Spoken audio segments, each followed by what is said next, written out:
이제 독해력 할게요. 독해력은 좀 더 복잡하죠. 복잡하고 그 독해력이 종합적인 성격을 갖고 있기 때문에 그래요. 독후감도 마찬가지인데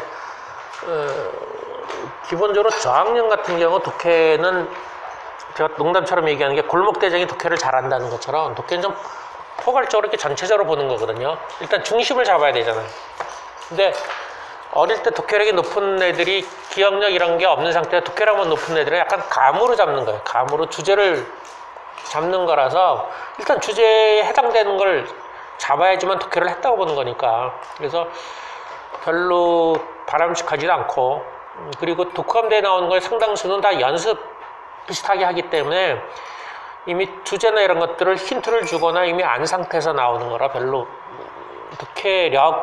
독해하는 힘을 키워주지 않아요. 독해 자체를 하는 거죠. 그래서 연습을 해봤는데 이거 잘 안 들어와요. 이를테면 우리는 독해력도 약간 사고력 비슷하게 생각하는 경향이 있어요. 물론 독해가 틀린 독해가 없다 이건 아니에요. 틀린 독해는 있어요. 상당수는 다 틀린 독해를 해요. 근데 정답이 있는 건 아니죠. 다양한 독해인데 어느 정도 범위는 있는 거죠. 기본적으로 아이들한테 독해력으로서 강조하는 거는 주인공 중심으로 생각하라는 얘기를 해요. 주인공 중심이고, 그 다음에 주로 의문이나 어떤 생각도 사건 위기절정이 핵심이죠. 그 부분을 중심으로 풀어가면서 독해를 해야 되는 것이고, 생각이 약할수록 아까 말한 대로 발단이라든가 결말을 갖고 생각한다거나 주인공이 아닌 사람을 생각한다, 이런 게 이제 독해에서 벗어나는 거죠. 한때 이런 경우 있었어요. 그 6학년 아이가 그 목걸이 열쇠인가 그 외동이어서 심심해서 닭을 키우면서 병아리를 키우면서 닭이 되는 과정을 쓴 한 200쪽짜리 동화인데 6학년 남자아이인데 그 엄마가 좀 아는 사이긴 해요. 근데 그 엄마가 먼저 나를 보고서 우리 아이 마음이 참 따뜻하죠 그러더라고. 그래서 이게 참 내가 먼저 얘기했으면 책을 그렇게 대충 읽어서 어떡하죠? 걱정할 뻔했는데 그 애는 그 책을 읽고서 동물 사랑, 뭐 생명 존중으로 초점을 썼어요. 그거 병아리를 키우면서 자기 경험으로 애들이 병아리 키우면서 막 떨어뜨리고 장난하고 죽이고 그러는데 그러면 안 되지라고 했어요. 그 병아리 초기 부분만 주로 하고 뒷부분에서 점점 병아리가 닭으로 키워가면서 자기가 이제 외동으로서 힘들고 심심하고 이런 것들을 극복하는 과정인데 조금 어렵긴 해도 그렇게 생명 존중으로 딱 때려 맞춰서 이야기를 풀어가든 안 좋은데 독후감을 그렇게 썼거든요. 생명 존중으로 썼어. 그러니까 엄마는 책을 안 읽고 그거만 보고서 우리 아이는 참 마음이 따뜻하다 이런 얘기를 하는 거예요. 그래서 야 저거 참 말하기 어렵죠. 그건 발단 이 앞부분만 보고서 쓴 거거든요.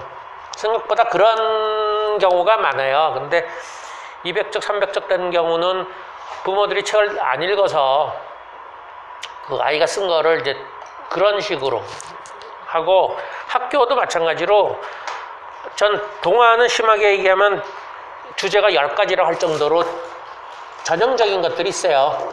아까 말한 생명 존중, 뭐 약자 보호라든가 뭐 인권이라든가 이런 것들, 배려 뭐 이런 것들이 있거든요. 그런 거에다가 때려 맞춘 경향이 상당히 강해서 주제 찾는 거는 좀 안 하고 있어요. 실제로 주제를 찾으려면 책 내용을 중심으로 요약하면서 주제를 찾는 거든. 그러니까 기승전결이 분명해야 되고, 그렇죠? 그 전엔 챕터별 요약이 가능해야 되고, 책 한 권을 제대로 읽어야 되고 그런데 아이들한테 챕터별 요약을 시키면 제일 힘들어해요. 책을 안 보고 기승전결이나 5단계로 발단, 전개, 위기절정, 결말 쓰라 그러면 쓰긴 써요. 근데 그렇게 쓰는 거에 비해서 챕터별 요약을 못할 정도로 실제로 애들이 어떤 틀이 있지는 않아요. 저는 학교에서 너무 높이 가르친다고 생각하는 게 고등학생들한테 자기 글 쓴 거를 재구성하라고 할 때 이를테면 논술식으로 자기가 글 쓴 거를 자기가 막 썼잖아. 막 우리처럼 막 쓰고서 그거를 재구성하라고 해서 소위 말하는 요약하는 거, 요약하거나 개요를 짜는 거, 자기 글을 요약하거나 개요 짜는 걸 거의 못해요. 아주 힘들어요. 사실 그렇죠. 그게 상당히 어렵거든요. 저도 책 쓴다고 할 때 출판이 잘 안 돼서 모든 목차를 두 줄로 요약해서 이야기가 진행되게끔 하라 그랬는데 그건데 분명 어렸어요. 목차별, 소제목별로 두 줄로 요약하고 그거만 봤을 때 이야기가 이어져야 되거든요. 그렇죠? 근데 내 글이 막 산만하니까 강의처럼 되게 산만하니까 출판사에 그걸 요구해서 그걸 하는데 엄청 힘들었거든요.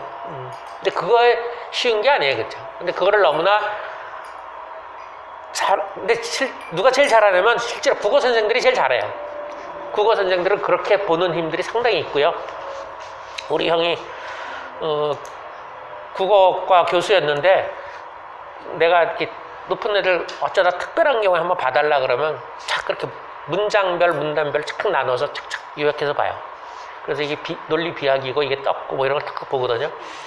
국어 선생들이 그걸 아주 잘하는 거여서 다른 애들한테도 그렇게 시키는데 보통의 경우는 거의 가능하지 않죠. 그래서 전 주제 찾는 거를 잘 안 하는 형편이에요. 아주 높은 애들이나 하거나 그러고 주로 초기 단계는 주인공 중심으로 생각하는 거, 그다음에 중심 사건, 중심 해결, 중심을 생각하는 거. 근데 왜 그게 어렵냐면 인물도 마찬가지로 인물의 성격 쓰고 까닭을 쓰라 그러면 주인공은 인물의 성격이 좀 복잡해요. 그리고 또 성장하잖아. 변한다는 얘기거든요. 근데 주변 인물들은 단순해요. 그리고 변하지가 않아요. 그렇죠? 그럴 수밖에 없죠. 여간에서 긴 장편이 아닌 이상 인물들의 성격이 바뀌는 사람들을 여러 개 누기는 힘들어요. 거기다 주인공 한 명이나 조금 특색 있는 사람 한 명 정도 넣는 것이고, 괭이 부림을 아이들 같으면은 오히려 그 영어 삼촌보다는 김명자 선생이 변하죠.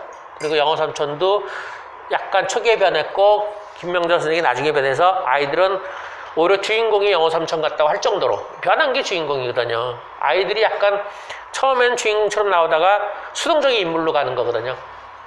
그런 것처럼 주인공 생각하기가 생각보다 힘들어요. 뚜렷하게. 그래서 강제로 주인공을 쓰라 그러고 사건도 그 중심으로 생각을 하라고 얘기를 하죠. 그래서 그 정도고 주제 잡는 거는 좀 더 복잡하다. 이거는 뭘 했냐면 왕따, 그리고 애들 글을 볼 때 이거는 우리도 힘들어하긴 한데 애들 글이 독후감 대회에서는 되게 완성된 글을 중요하게 봐요. 그러면 구성력이거든요. 구성이. 논술로 말하면 기본적이죠. 내가 문제를 제기했고 제가 논술 같은 거 채점할 때도 그러죠. 처음에 문제가 얼마큼 뚜렷한가, 뭘 물어보는가를 자꾸 서론에서, 그 다음에 결론에서 그거에 대한 답이 뭔가, 네 생각이 뭔가, 그리고 본론에서 그거에 대한 근거가 뭐 있는가, 그 다음에 더 높은 단계는 그 근거에 대한 반론이 있는가, 이렇게 보는 거거든요.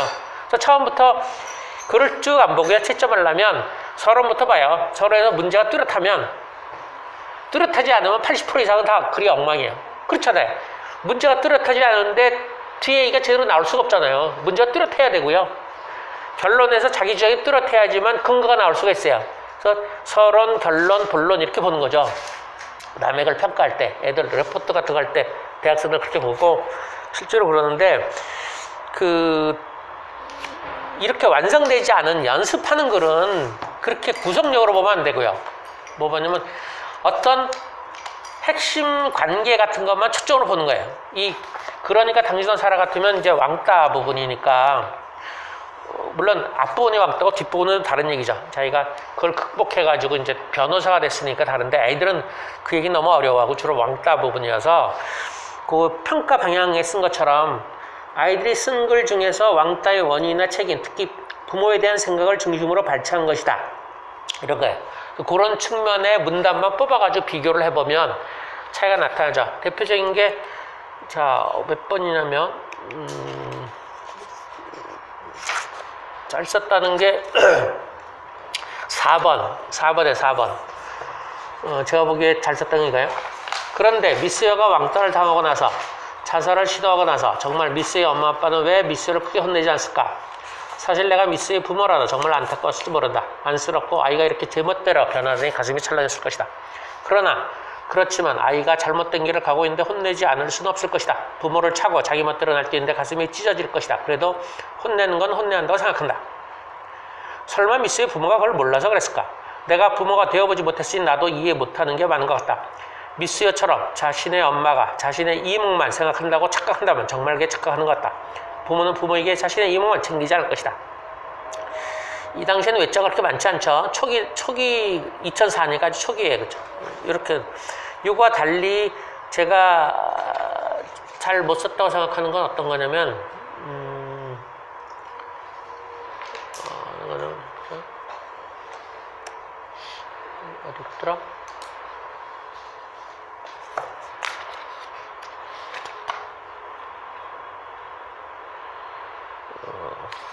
이것도 안 보이네.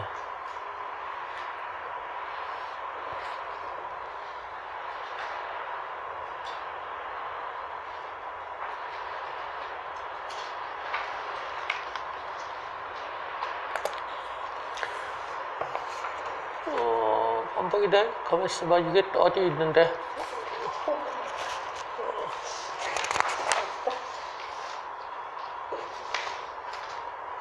그 두 번째 거 보면 조금 설명을 해보면 두 번째 거 보면 자살 동기는 뭐 더욱 놀라가도 미스의 담임선생님 태도나 자살한 소식을 듣고도 반성하지 않은 친구들이었다. A나 미스여 씨가 뭐 이런데 친구들이 심했다. 왜 A를 따르고 A의 아버지인 건지 알겠지만 그 이유 하나만으로 미스가 희생되는 건 있을 수 없다. 이렇게 쓰면서 얘는 조금 회피 성격이에요. 약간 돌았어. 쓸 것 같다가 안 쓴 거고 그 다음 애가 아주 분명해. 그 다음 애가 왕떨어인의 커가는 배신과 복수인데 얘는 제목을 고민하면서 친구에 대한 배신, 세상 사람들에 대한 복수, 내 마음을 이해하지 부모의 냉정함을 쓰겠다고 메모를 요약을 했어요. 아주 메모를 한 거지. 이렇게 요약한 데는 똘똘했는데 그러다가 부모의 냉정함이 심어진 배신과 복수로 바꾸다 또 바꾸었다. 근데 글에는 부모에 대한 내용이 없다. 그는 자기 글을 요약하면서 추가로 쓸거리를 찾을 때 부모님, 미스여가 왕따를 당할 당시 미스여를 위로해주지 않고 미스여의 마음을 더 상하게 함이라 생각을 정리했지만 글로 표현하지 못했다. 부모에 대해서 뭔가 언급을 해야 되는데 언급을 못했다는 거지. 이게 상당히 부담스러운 거예요. 독해력이 낮을수록 동화책에 나오는 부모하고 자기 부모를 비슷하게 놓을 가능성이 많고요. 독해력이 높아야지만 그걸 분리시켜요. 그전에는 분리가 잘 안 되니까 암만 잘못해도 부모를 비판하는 게 그냥 불편한 거죠. 그 다음에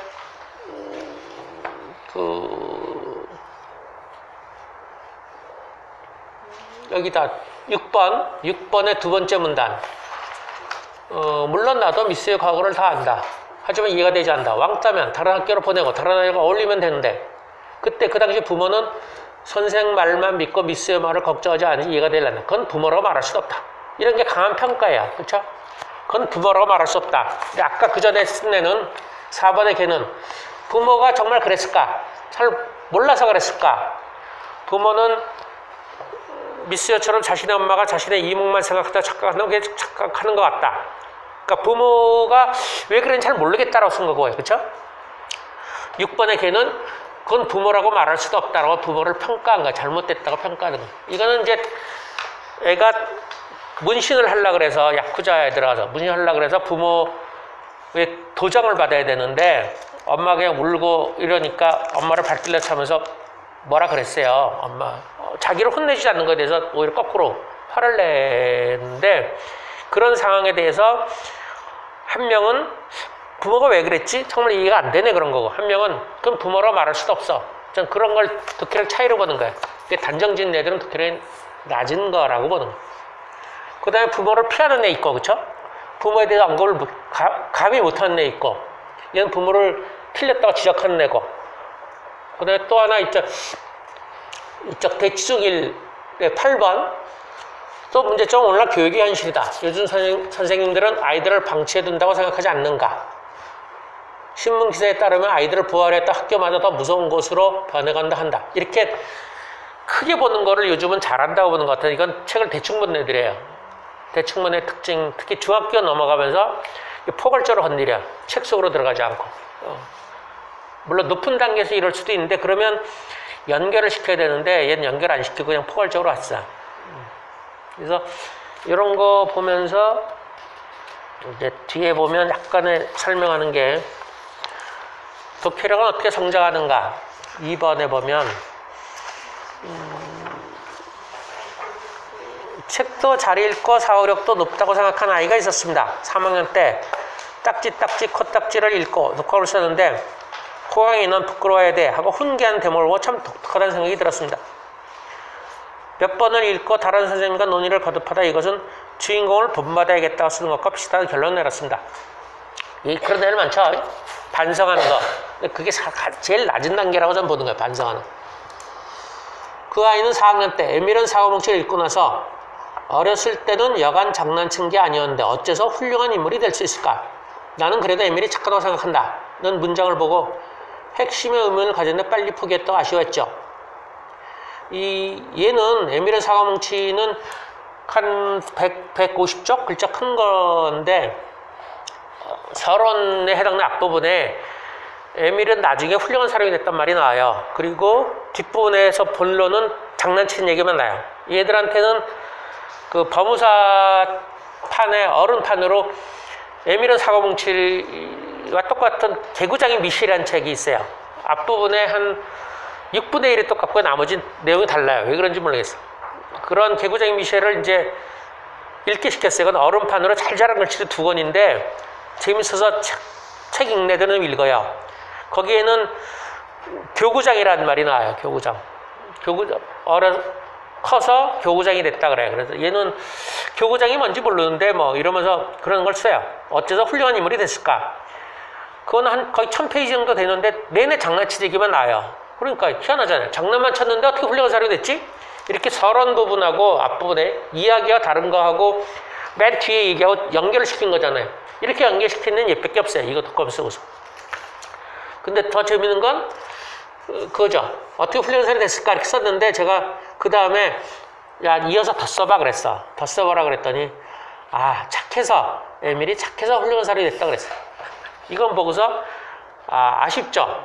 왜냐면 부모나 교사가 흔히 강조하는 착하다 공부 잘한다 로 훌륭한 사람이 됐다는 거니까 이걸 전 해석이라고 얘기하는데 그렇게 해석을 해가지고 좀 마무리 진 거죠. 그 다음에 이제 2학기 때 그러니까 당신도 살아 하면서 판단 유보를 한 거예요. 그렇죠? 이 판단 유보가 대단히 어려워요. 내가 잘 모르겠다라고 들어가는 거죠. 근데 처음부터 모르겠다가 아니라 이런저런 생각을 해보고 잘 모르겠다. 그렇죠? 내가 저쪽 사람이 아니니까 그렇게 판단 유보하는 거는 의문 형태로 나올 수도 있고 뭐 할 수도 있는데 처음부터 모르겠다가 아니라 자기 생각을 전개시키면서 잘 모르겠다라고 했을 때가 상당히 높은 단계로 들어간다고 봐요. 요즘은 이런 애들이 거의 안 보여요. 그 다음에 이제 등장인물의 상대역, 특히 피해자는 약자 입장의 작품을 읽는 거. 그 올드된 리트렌에서 사람과 동물, 복종인가 친구인가 하는 제목으로 걔는 주인에게 기쁨을 주는 것이 자신에게 기쁨을 주게 정한 것이죠. 그러나 과연 동물들은 사랑과 친구가 될 수 있을까요? 얘는 이걸 길게 쓰지 못했어요. 중1 때. 근데 이거를 그 다른 5학년 애들이 그만둔다고 해서 이 책을 잘 읽는 애들이어서 한번 줘봤어요. 주고서 복종과 친구인지를 나름대로 이유를 써보라 그랬는데 5학년 때에서 그런가? 친구하고 복종하고 왜 달라요? 그러더라고. 같은 거 아니에요. 같은 거. 같은 거란 얘기는 이게 그 사냥개거든요. 너구리 사냥개와 소년이야. 소년하고 너구리 사냥개의 관계를 너구리 사냥개 입장에서 조금도 생각을 못하는 거지. 그러니까 친구면서 당연히 복종하는 걸 당연한 생각하는 거지. 근데 너구리 사냥개에선 친구와 복종은 다른 거죠.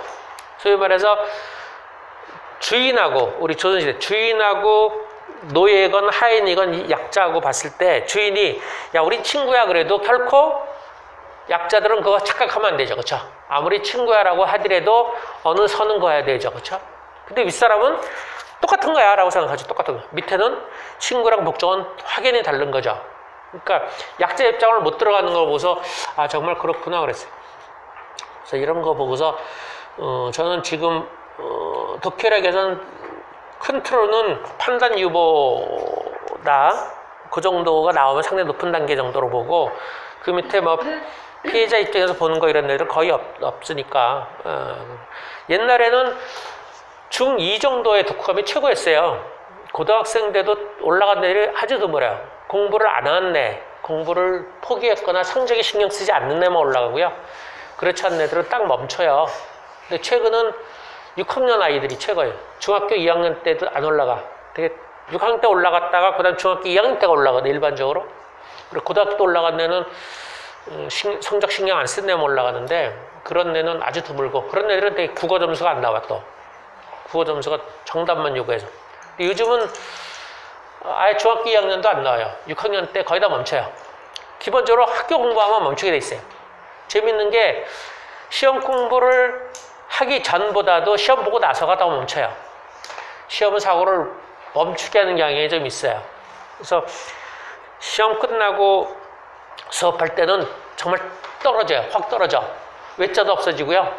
외자 안 쓰면 안 돼요. 그러고 무엇을 어떻게로 많이 쓰고 의문 갖기 아주 힘들어. 기억도 못하고 그래요. 그래서 수업을 시험 끝나면 확 바꿔야 돼요. 요즘은 그렇게 정상적으로 수업하는 게 많지 않아서 그런데 옛날 같으면 이제 시험 때도 1, 2주만 쉬었는데 1, 2주 쉬고 그 다음에 시험 한 주 보고 중학생들 그 다음 수업할 때는 애들이 확 떨어지니까 그걸 끄집어 올리기 위해서 전혀 다른 방법을 써요. 다른 방법으로 극약 처방은 5분 읽어주고 발표시키는 거거든. 전혀 새로운 내용을 5분 읽어주고 그 가위바위보에서 한 명을 발표시켜요. 그러면 그 순간 집중이 들어가지고 처음 들을 때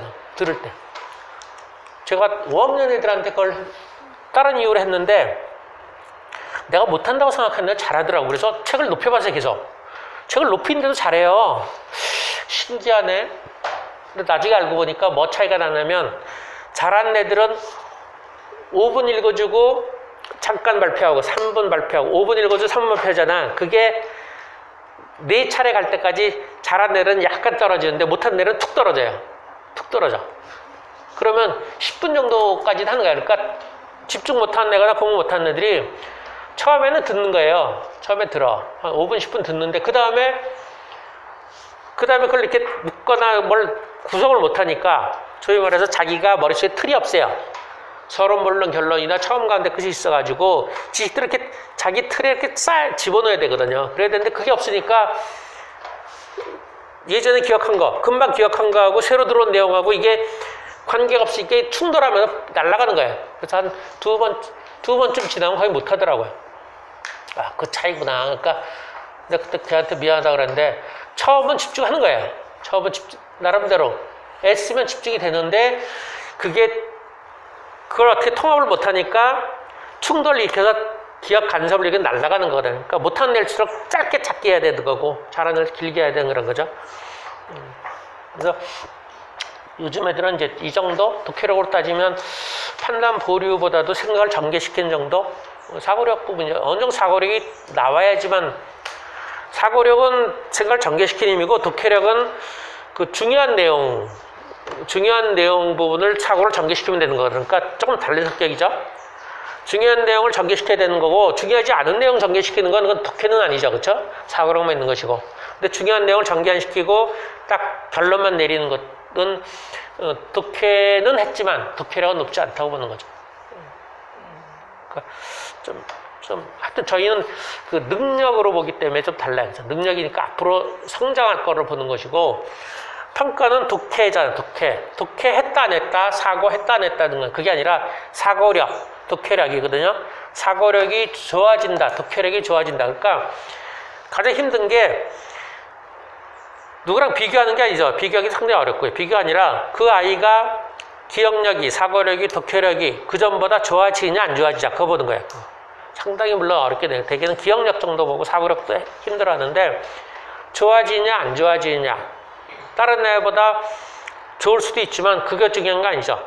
걔가 한 달 전보다 6개월 전보다 좋아졌냐 거기에만 초점을 두는 거라서 사실 수업이 상당히 선생들은 피곤하긴 해요. 하는 건 없어 보여도 성장하는 건 보고 비교는 편하죠. 지금 얘가 얘보다 높아 낮아 할 수는 있어. 근데 그게 중요하지 않다. 얘는 얘대로 6개월 전보다 좋아졌냐 거기만 초점을 두고 비교는 계속 치거든요. 우리는 어쩌고저쩌고 할 때마다 계속 치고 별개야 그러고 가장 단순하게는 애들끼리 다른 장단점을 얘기해 주죠. 넌 사고력이 높은데 넌 독해력이 약해. 얘는 사고력이 약한 그룹 이렇게 막 분리시켜. 기억력만도 너는 장기 기억이 좋은데 단기 기억이 약해 뭐 이런다든가 너는 단어 기억을 잘하는데 순서 기억을 못해 뭐 이렇게 쪼개가지고 다 다른 특성으로 만들어 놓고서 걔의 어떤 그전보다 좋아지는 거 보완하는 거 이런 걸 줘요. 이렇게 큰 틀로 볼 때 장점은 뭐냐면 어느 하나만 뚜렷하게 높아지면 위험하더라고요. 상당히 저도 나중에 알았는데 기억력만 높으면 사고력이 약할 가능성이 많고요.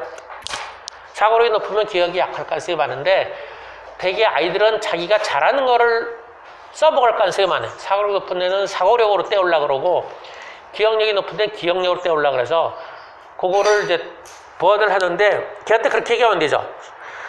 기억력이 높은데 사고력이 약한 애한테 넌 기억력이 높고 사고력이 약한 애가 사고력을 키워 이렇게 얘기하면 걔는 싫어하고요. 그게 아니라 넌 기억력이 높은데 사고력이 낮아. 사고력이 더 이상 낮으면 기억력이 성장을 안 해. 사고력은 따라가면서 기억력이 올라가야 돼. 책이 어려워지면서 복잡하기 때문에 생각을 해야 되거든. 그러니까 사고력이 따라 올라가면서 기억력이 올라가야지. 지금 너는 사고력 때문에 기억력이 어떤 한계에 도달했다. 사고력이 올라가야지 기억력이 더 좋아질 거다라고 이렇게 장점을 올린 쪽으로 밑으로 끌어올리는 거예요.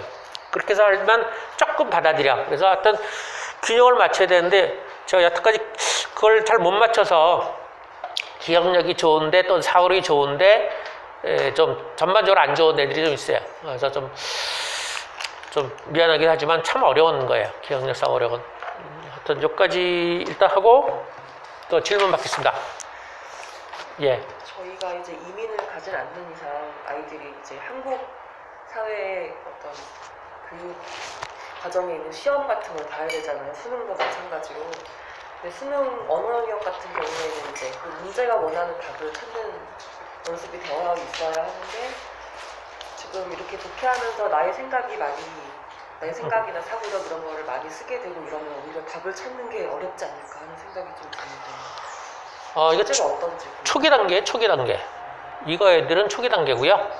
최소한이 없으면 1등급에 2등급 못 맞고요. 지금 애들은 그 밑에 단계 일반적인 애들이고 잘하는 애들 경우에 1등급 맞는 애들의 경우 사고력이 높아서 부딪히는 경우는 이제 본인이 선택을 해야 돼요. 자기 생각을 보류시켜야 할 줄 알아야 되거든요. 시험 때문에. 소위 말해서 자기 생각하고 출제자 의도를 생각하는 건데 우리 애들이 둘 다 완전 대비돼. 큰 데는 절대 포기를 안 했어요. 자기 생각을 포기를 안 해가지고 걔는 아직 정리가 덜 돼서 그런지 하여튼 출제자 의도를 한 번도 고려해 본 적이 없어요. 걔는 국어가 안 나오지 당연히. 근데 둘째는 시험이라 그러면 항상 생각해요. 걔는 그런 식으로. 현실적인 애여서 그런지 시험은 출제자 의도, 그다음에 자기 독후감은 자기 생각 이렇게 구별을 한대요. 그렇게 가는 수밖에 없어요. 근데 이거에 일반적으로는 지금 애들은 그 문제가 아니고 독해 자체를 최소한을 못해요. 그래서 수능 지문이나 이런 것들을 잘 안 읽어요. 못 읽어요. 수능 지문이 있는 건 상당히 높은 단계예요.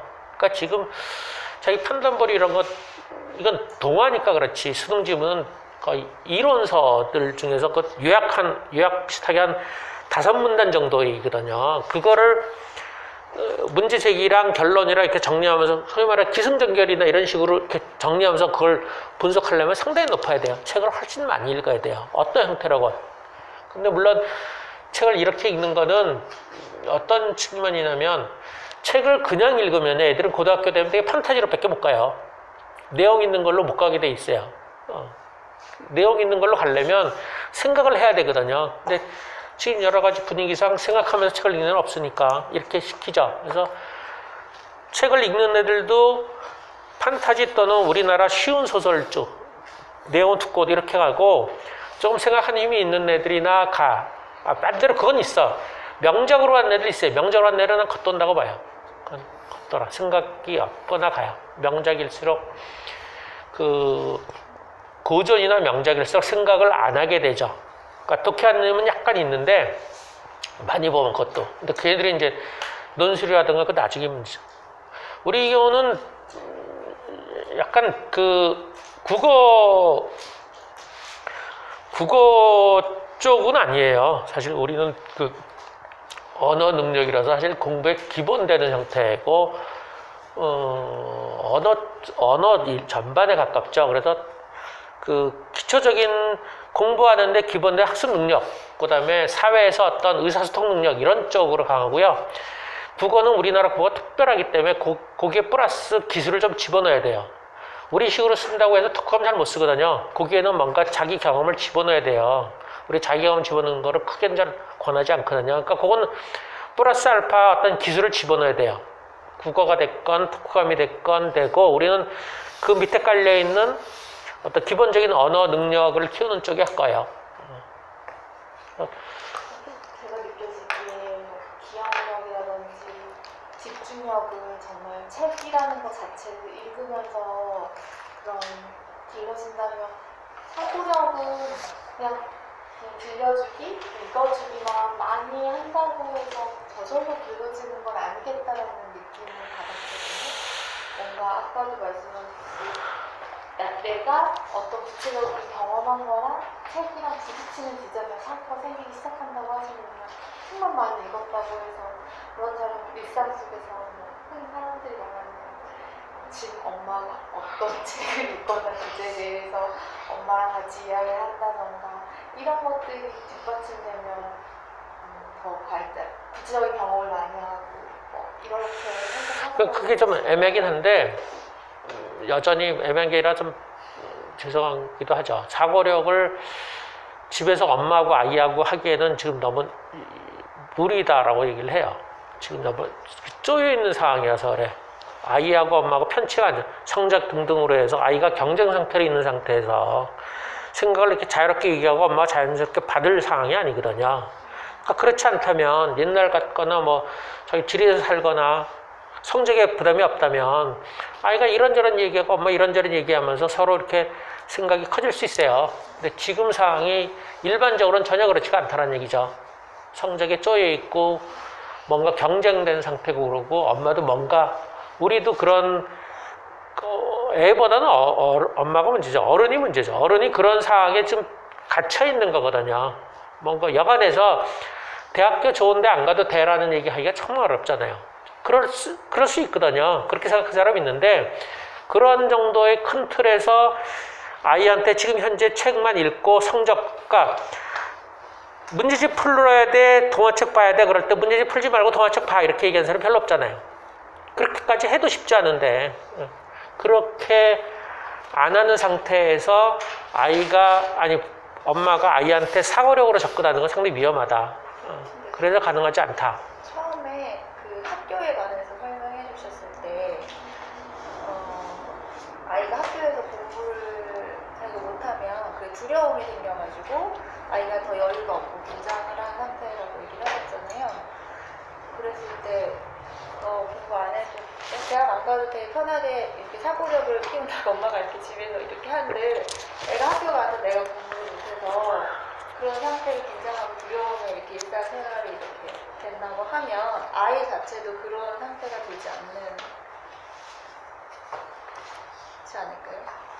그러니까 엄마가 아무리 이렇게 공부 못해서 그러니까 일단 책을 읽고서, 지금 많은 경우가 책을 읽고 기억력 자체를 높여야 돼요. 사고 이전에 기억력을 높이면 학교 수업은 어느 정도 들을 수 있어요.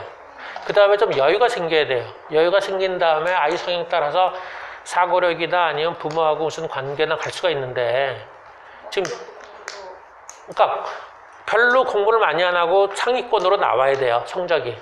그래야지만 조금 여유가, 죽으라고 공부 안 하고 상위권 나오면 아이가 심적으로 여유가 있죠. 그럼 그 다음에 여러 가지를 할 수 있고, 부모가 요구하는 질문에도 편하게 답할 수가 있고요.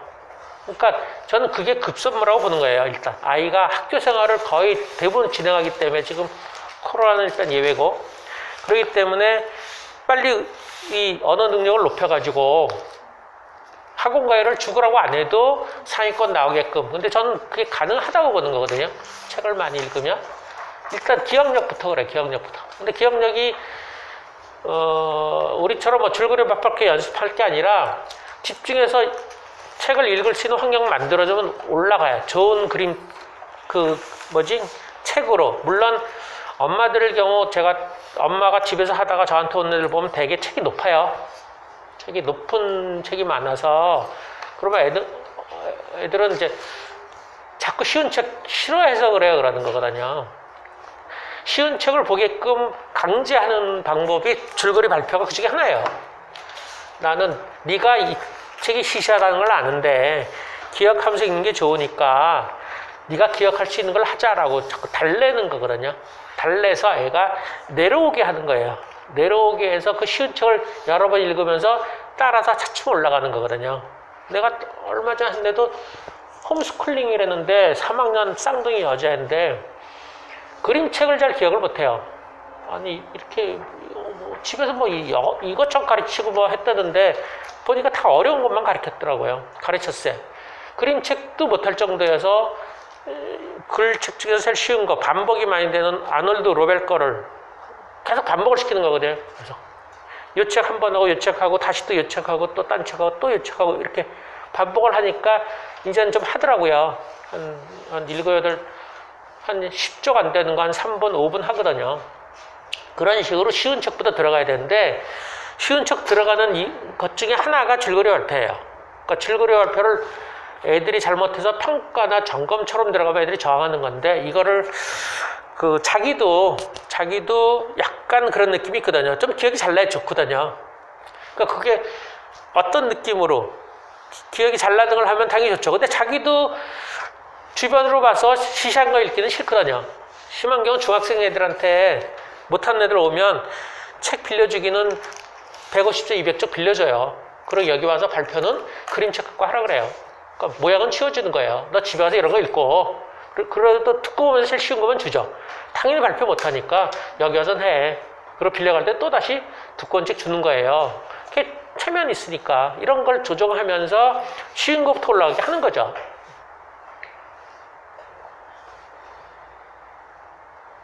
그러니까 이게 기본적으로 국어도 아니고요. 이거 자체가 초등학교는 그래서 잘 안 드러나는 게 초등학교는 아무리 뭐라 그래도 자기가 능력을 높여서 성적이 나오는 것보다는 그 쪽집게식으로 문제 기출문제 풀어서 나오는 게 훨씬 더 커요. 중학교까지도 그래요. 중학교까지도 좋은 선생 만나거나 좋은 데 가서 문제집 많이 풀면 당연히 올라요. 고등학교쯤 돼야지만 그게 차이가 나는데 그때 이미 늦었으니까 안 드러나죠. 그러니까 급하게 성적을 요구하면 할 수 없죠. 문제집 풀는 수밖에 없는 거고. 그러니까 이런 능력은 더더군다나 여유가 없죠.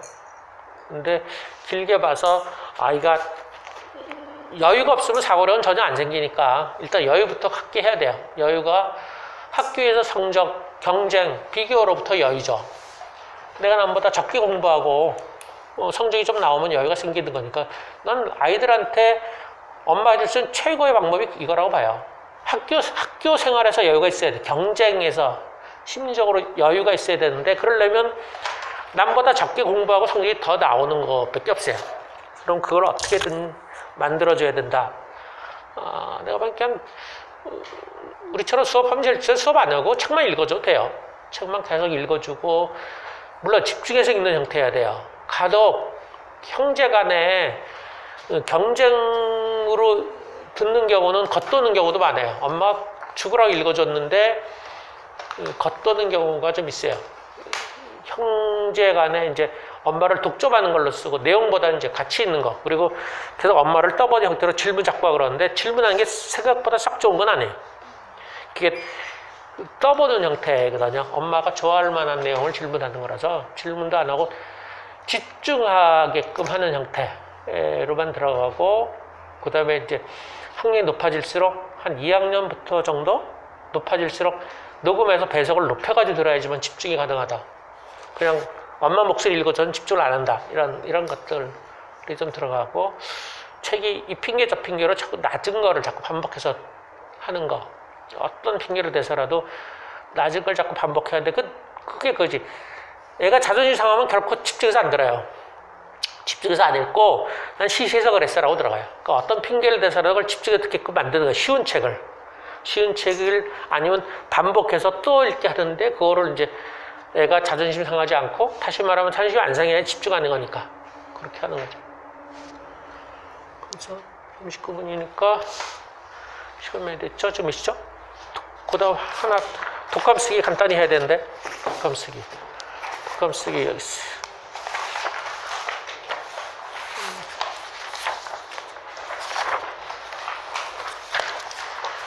독감 쓰기 그때 아무도 얘기 안 했죠? 독감 쓰기가 우리 성격이 가장 잘 드러나는 건데 일단 구체적인 지도 방법 보면 오른쪽에 그 전에 잠깐 여기 뭐 잘못됐어. 아주 중요한 게 잘못됐네. 아이씨, 이제 알았어. 그 5페이지에 그 교사는 집중해서 쓸 수 있는 환경을 만든다. 여기에 교사는 아이들이 집중할 수 있는 쓰기 환경을 만들어야 합니다. 아이들이 32칸 공책인데 23칸 공책이에요. 그거 되게 뒤집혔네. 32 공책은 있지도 않죠, 애들한테. 이거 다시 돌아서 2페이지에 구체적인 지도 방법.